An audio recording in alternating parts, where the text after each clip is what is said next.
Hey, friends, welcome back to the Big Talk Podcast. I'm your host, Tricia Brouk, founder of the Big Talk Academy, award winning director, producer, and author. And this is episode 554. Today, I am in conversation with an amazing speaker, my client, dear friend, the incredible Jenny Lincoln. Jenny is a full time nomad who spends her time writing, speaking, and teaching leaders and influencers how to move past their self imposed limitations. And Jenny helps people break free from past failures, fear, and doubt so they can live full into their potential and the life their heart wants them to lead. All right, everybody, let's do this. Jenny, I am so excited to welcome you to the Big Talk podcast. How are you today? I'm fabulous. Thanks, Tricia. I've been very excited to be able to join you today. So thank you. You're so welcome. We're going to get into the fact that you're a nomad, but before we do, just where are you in the world today? Well, I'm actually in a lovely artist studio in the beautiful San Miguel de Allende in Mexico. So I get to house sit all these beautiful people's places, and a lot of the people that I end up house sitting for are energy workers or creative people that have studios. So I thought this was Wow. a lovely place to film.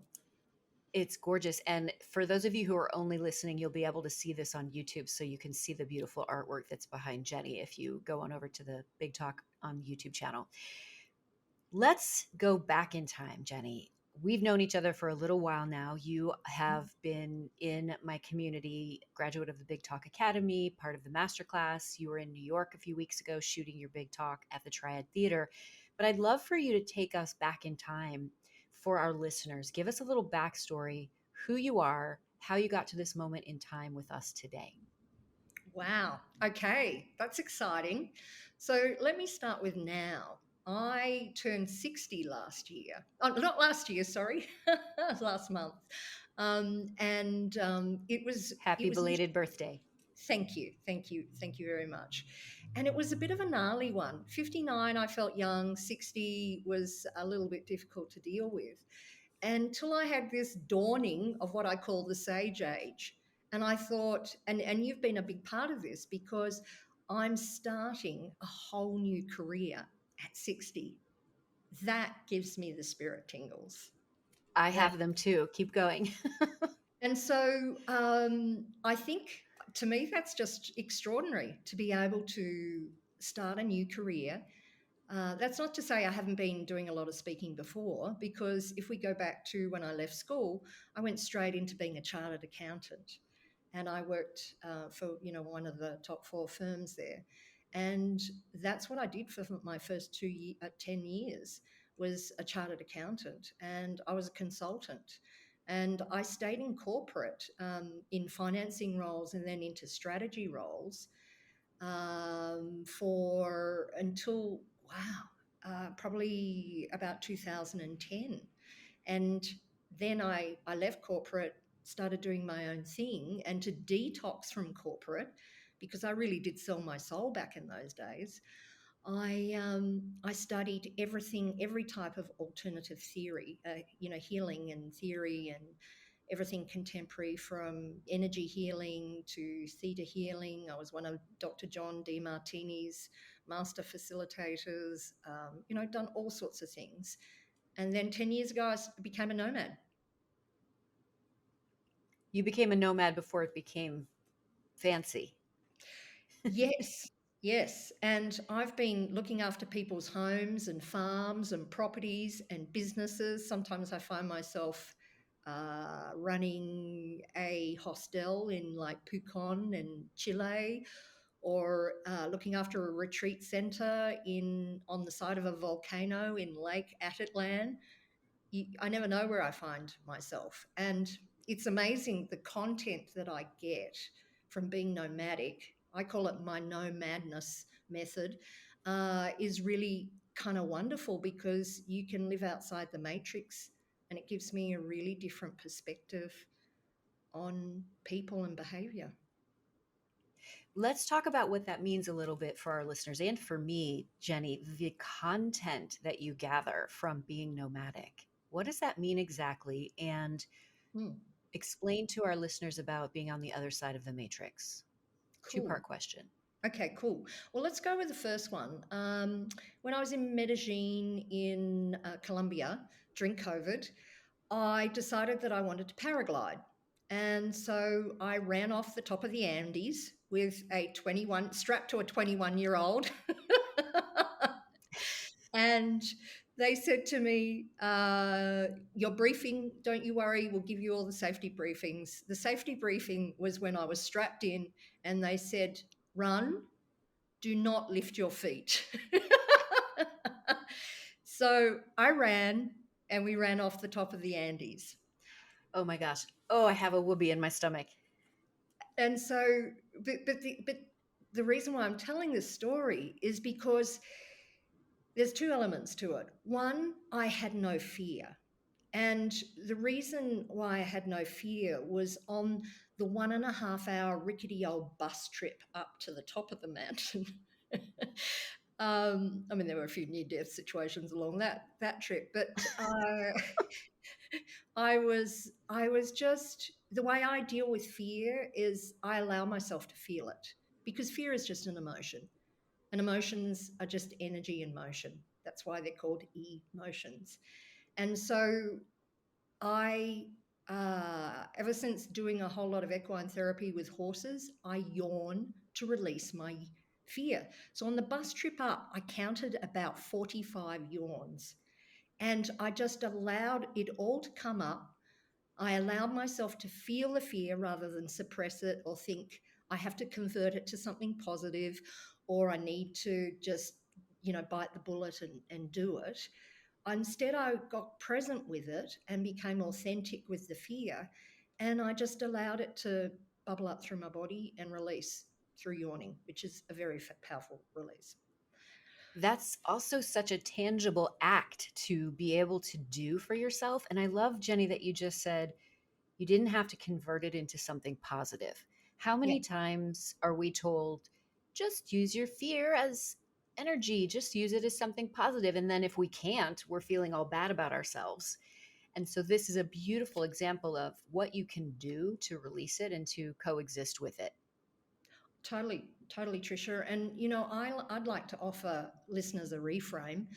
I don't ever think about emotions as positive or negative because they're musical notes, because they're energy. I tend to think of them as treble and bass.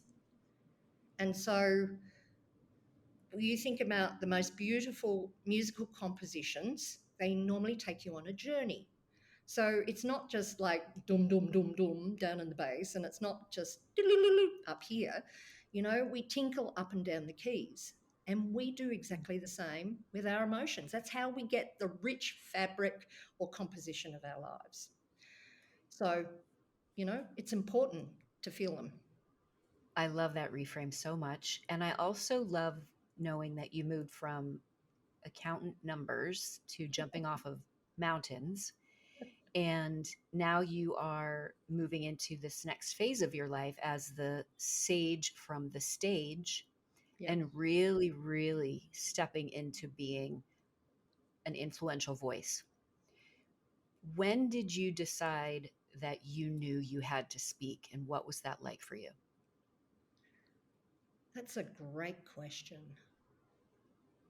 Two points come to mind.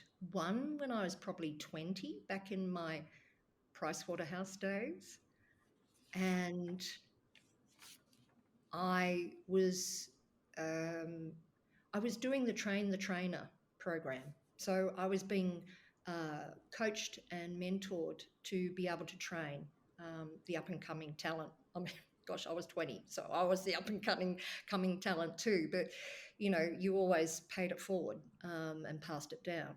And they asked me to do a talk on tax effect accounting.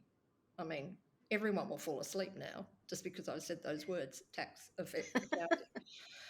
And I was horrified. One, because, I'd never really got up and spoken in a formal sense. I always like to clown around on the stage and perform, but not something serious like this. And anyway, I really put my mind to it and I thought, I need to tell a story. And I don't remember what story I told, but my trainer at the time came back to me and said, "Holy moly, I've never seen everyone so interested in tax effect accounting. How the hell did you do that?" And I went, "I have no idea. I just made it entertaining, you know?"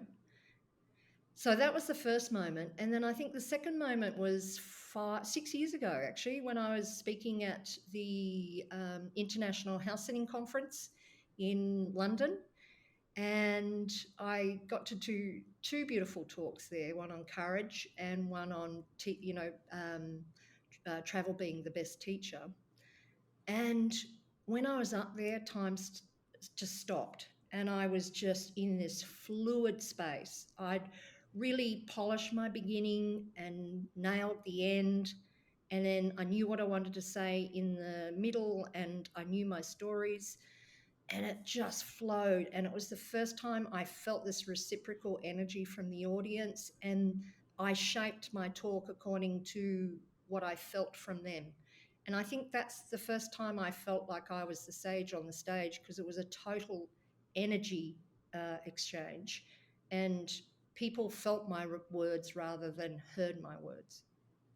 I love the distinction here for everyone who's listening and who has listened to this podcast. You know that I write scripts and I'm a memorizer and I'm from the world of theater and all of that. And what you're describing is also a technique, which is to polish the opening, to nail the ending, and Mm. to understand what you want to cover in the middle while also allowing source to come through you and to be Yeah, able to channel so that you are being felt, not heard necessarily. And that's your unique gift. And it's something that I've seen you do many times. And I also have seen you try to be on book word for word, and yeah. that doesn't serve you. And that's a Mm. good thing to acknowledge. And it's a specific way of speaking that is meant for you. And so I'm glad you know that, Jenny. Yeah, yeah. I think to me, that's part of our primary purpose, is to discover and understand who we are, and to live a truly authentic life. And so I think that's one of the challenges most people have is, we have so many experts out there that try and tell us to do X, Y, and Z. And, I always think wisdom is taking knowledge and understanding and making it your own, working out what really works for you, for authentic you. So thank you for that Absolutely. acknowledgement. You're welcome. It's my pleasure. I would love for you to share with our listeners this sort of aha moment that happened when you were in New York with me. Jenny came to New York to speak at the Triad Theater, and it was a really amazing opportunity for her to have her Academy talk filmed.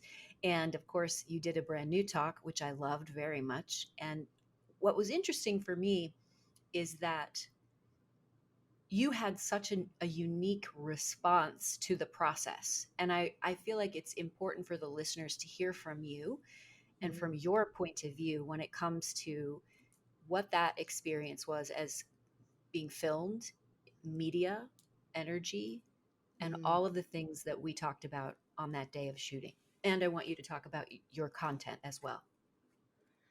Yeah, well, it was a really interesting process. And I'm someone that fully believes in the whole immersive process. We learn through immersive experiences. We learn through osmosis. I think we're like plants. We take it all in. When we're in these beautiful healthy surroundings, but unfortunately we take it in when we're in toxic surroundings too. But anyway, that's a different conversation. So I had planned to do a different talk around personal sovereignty and something really powerful in that aspect. And then I was going through my talk with some friends, and we later then talked about my deep depression that I had gone through after corporate. And they both turned to me and said, "Jenny, you should be talking about that." I was so moved by what you spoke about and how you spoke about it. And I suppose, in a nutshell, the essence is that I saw depression as a process of transmutation. It wasn't something that happened to me. It was something that happened for me because I entered, I left corporate a very rigid, egoic, left brain woman who thought that love was a dirty word and should never exist in the corporate space.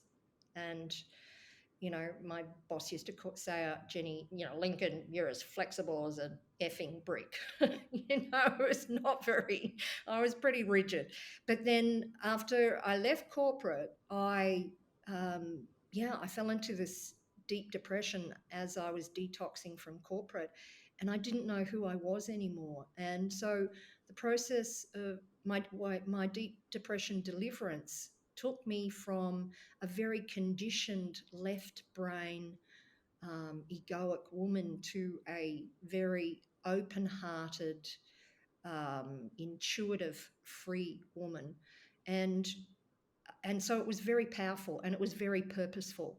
And I just wish that I had seen and understood that whole process of transmutation, and what I call these mush moments. Everyone talks about the caterpillar to the butterfly, but no one talks about the pile of green goo it becomes when it loses form in transmutation. And it's the same for us. We lose our form, particularly when we're evolving as individuals. And, every day we're a different person, but so much of our life is actually run and dictated by old versions of ourselves because we don't let them go. So that that was very powerful. But I think what you were referring to was that whole process of writing it brought up all of the old stuff. And so it helped me. I heard you in the masterclass speak about talking from the scar and not the wound. And so me writing that talk was really cathartic for me because it gave me such clarity on the necessity and the purposefulness, is that a word, of that whole process for me. And so that was extraordinary. Um, I'm indebted to you for life for that.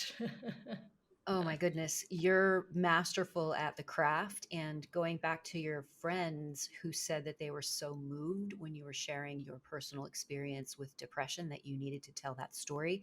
This is something I want the listeners to be conscious of is when you're sharing a story and it affects people and it has impact, that's a clue.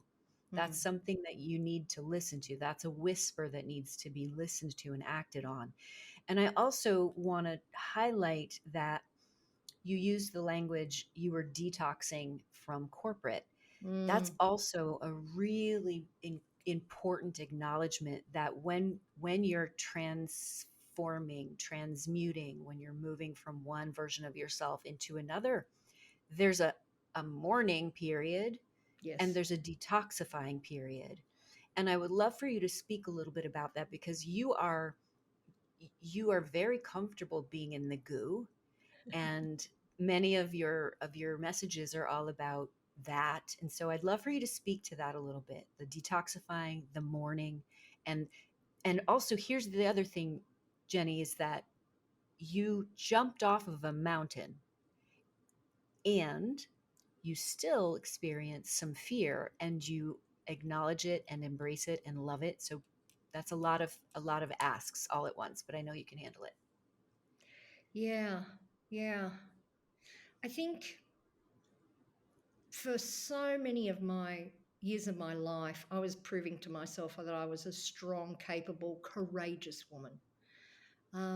Being a nomad, I live in the courage zone every day. Just to go and pay a bill in a foreign country, you don't speak the language. I mean, yes, I speak more Spanish now, but everything has a level of complexity and uncertainty with it.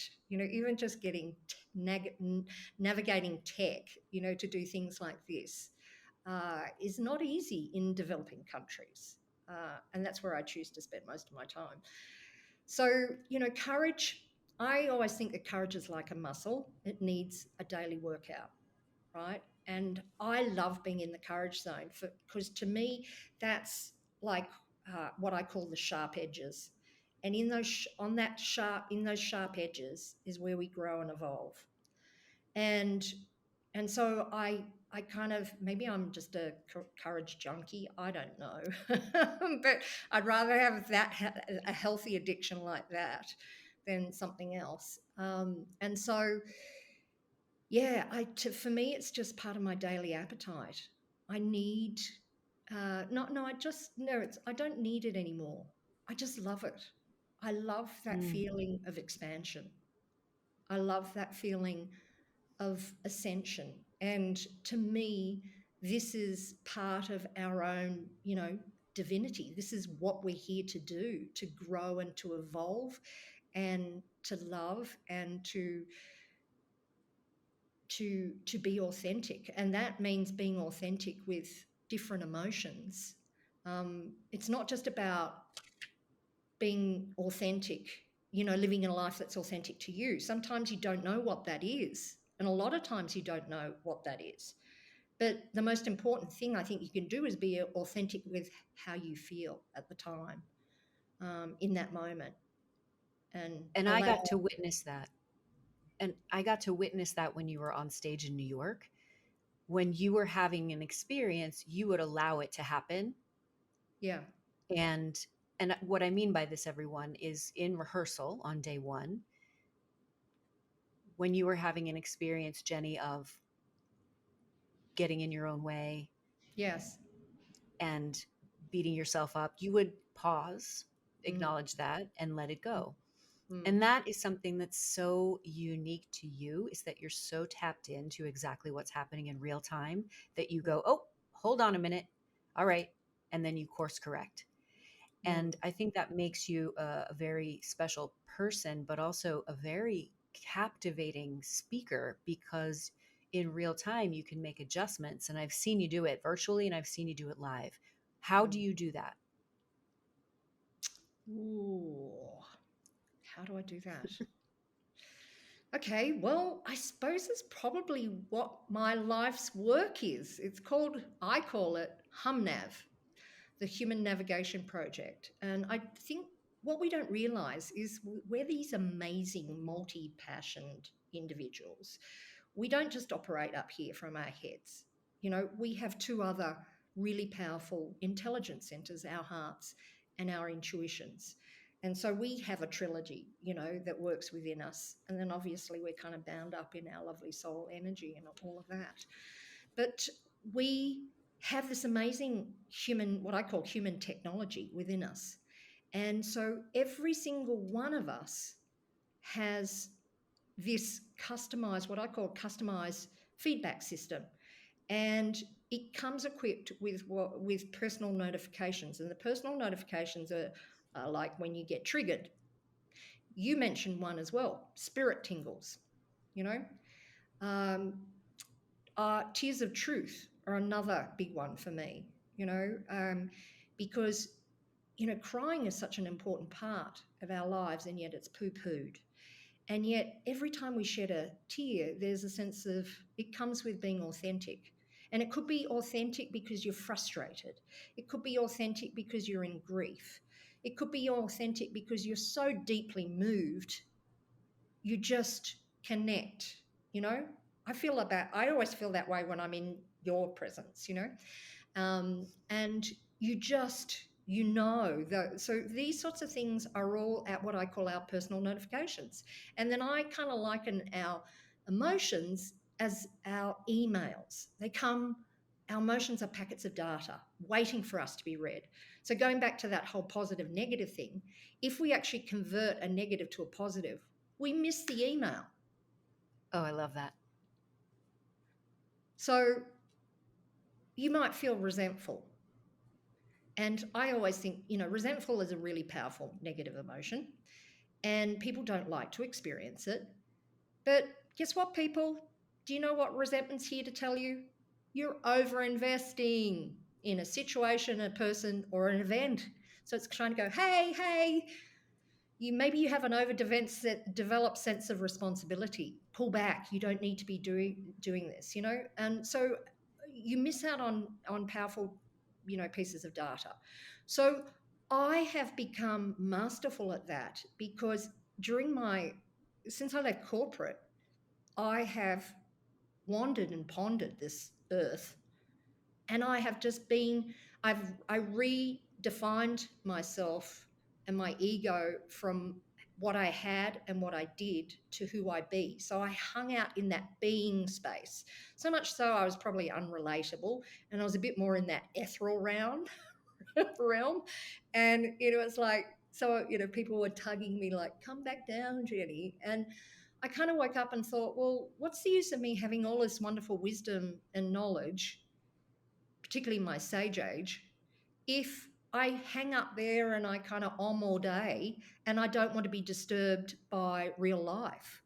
I got to learn it. I got to take all that I now know and embody, and now be able to actually go in and activate what I call Jenny Cam, and go, oh, okay, I'm in observation mode. Or, I feel someone's just said something, I'm prickling, I can feel myself activating. Oh my gosh, my body temperature's going up, and so I can watch real time. And that's me tapping into HumNav, and this is what I want to teach people, because it's so much easier to self-direct and self-correct, and and all of that. Sorry, I'm saying a lot. You're saying you're saying amazing things. And what I have the privilege of witnessing when you were on stage with me in person was that you were tapping into your hum nav skills while also taking direction on how to deliver the lines authentically. Yes, And the reason I'm saying it that way is because the shoot that we did together wasn't just speaking from top to bottom for an audience and we captured it. It was a film set. And yes. so we were able to take that line again. What's your Mm, intention behind that line? mm, So you were experiencing the hum nav skills along with your acting skills essentially. mhm. And I don't mean acting like you're behaving like someone else. I mean the craft, the Yes. mastery of acting, which is what we teach our speakers. So I love that you were navigating both of those things in real time and I got to witness it. Well, it's really wonderful. You've just given me a really powerful penny drop saying it that way, in that I now realize that the more you can master your own HumNav, your own inner GPS, and all this wonderful customized human tech that we have, the easier it is to be in wearing what I call the beginner's mindset, right? Because you also know, because of all the work within HumNav, you kind of, and because you're not really defined by what you do or what you have, you know that you're everything. So that means that you can be you can be dumbed down and you can be a bright light, right? So you tend to take things less personally. That's what I'm trying to say, is that with HumNav, you because you know it's a process and you get activated and you get triggered. Like, I want to actually share. So my response when I felt like I was stuffing up, and making a mess of things, was to joke around. And you took me with a very firm but loving hand and said, Jenny, it's all about energy efficiency. And those words cut through, but it was actually the energy and the firmness, but with such a loving hand. That energy was the most powerful external correction I think I've ever had in my life. And I've come back from, I've experienced lots of love, and I've experienced, some, verbal abuse, a lot of verbal abuse and all of that. But that was so powerful to me. And so thank you for that.